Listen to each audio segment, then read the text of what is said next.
The Griffin Survivor Endurance is a decent case. I love the design and I love the build quality of this product. Now if you've been watching the channel lately, you know that I've praised this case a lot, but after using it for a while, it's not as great as I thought it would be, and I'll elaborate after the intro blurb. If you need a decent handling case that can take a hit, the Survivor Endurance is worth checking out. I like it slightly better than the Survivor Strong, but the Survivor Extreme is still the best out of these three cases. That may change after I use my last Survivor case, the Survivor Clear.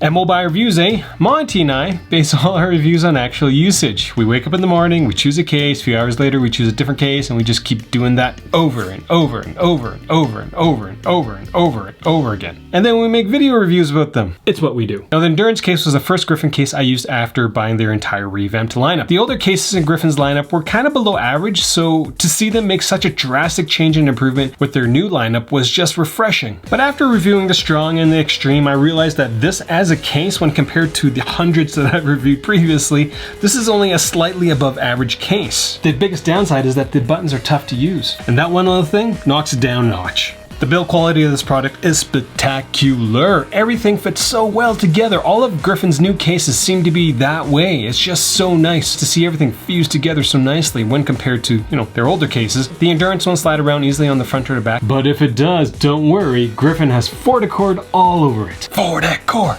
FortiCord! FortiCord! The Griffin Survivor Endurance is a fairly bulky case, but Griffin has added a couple of design features that makes this case feel thinner than it actually is. First of all, the back of the case is recessed a bit so it doesn't feel as thick, and the center of the case isn't as wide as the corner, so it kind of helps with the one-handed usage of your device. Now it's a kind of an odd move because the recessed areas along the side don't have the same diamond texture strip that's found on the rest of the case. When it comes to wear and tear, this case is going to look pretty much the same on the day that you got it and the day that you get rid of it. If you're planning on getting this case, make sure you use my Amazon links. This channel's not sponsored, so that's a great way of supporting me. The back is frosted, so it won't show fingerprinting much, and because it's recessed, won't get scratched as much. The frosted back works much better than the glossy finish of the Survivor Strong. When it comes to using my iPhone, again, biggest gripe, buttons. They are pretty tough to press. They're easy to find, but tough to use. But I do have to show you guys what they've done with the buttons because it's a little different. First of all, the color of the buttons come from the FortiCord strip on the inside of the case. The buttons themselves have a bit of a texture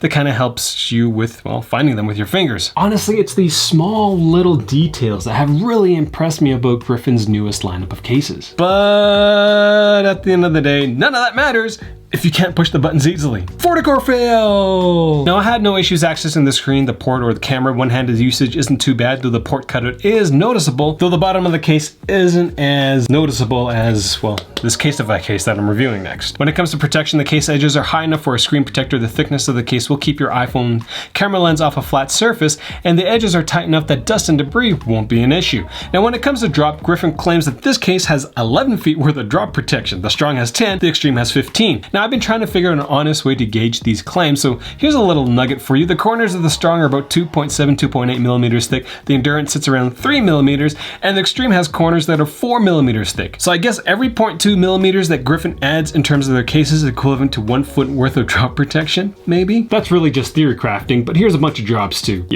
see if I can break another screen protector.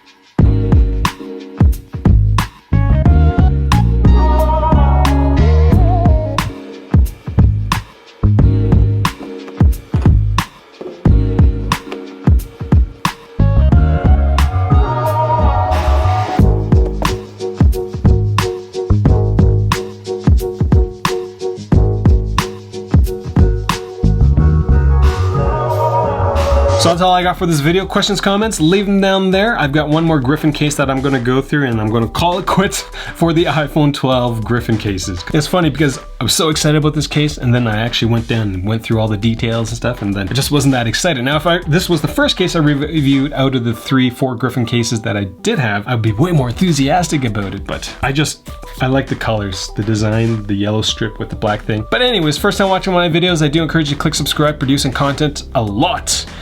Doing daily tech reviews, so yeah, subscribe because there's a lot of stuff I'm going to go through. Make sure you hit the notification bell as well so that every single time I produce a video, you're notified. That's kind of all I got. Thanks for watching. Biggest downside about this product is that the buttons are very, very terrible tough. A little tuft of hair is just so cute.